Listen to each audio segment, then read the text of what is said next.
Hi again, everyone. This is Mike Mandarino, and I am now using a program called Jing.com,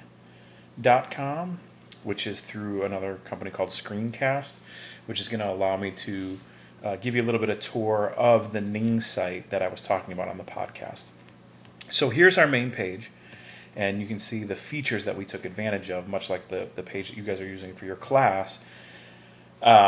We have the individual pages, the members, but the main features that we were focusing on using are photos, videos, groups, and blogs.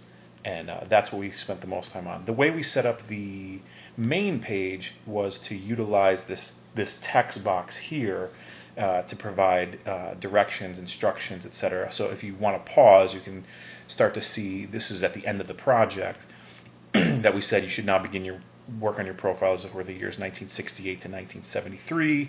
You can now add music and movies that reflect up to that year.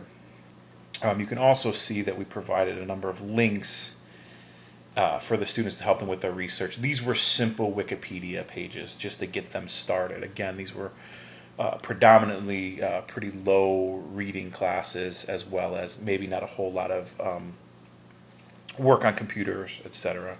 In terms of their research, so trying to build their research base.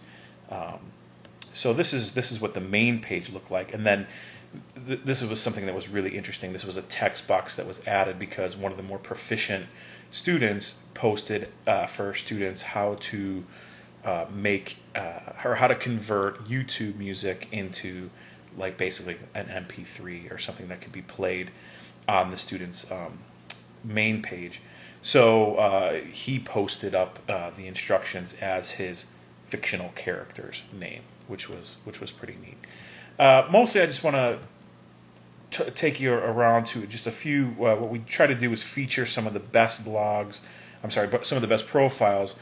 Maybe because it was they had a really good blog, or the way they were using media, or video, etc. And I just want to take you to one in particular. Her made up name, Pepper Gibbs.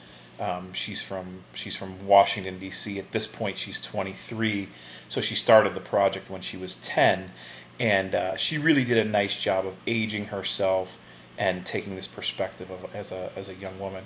You can see that she's added music, and there's all kinds of activity, particularly at the end on May 29th when the project was due.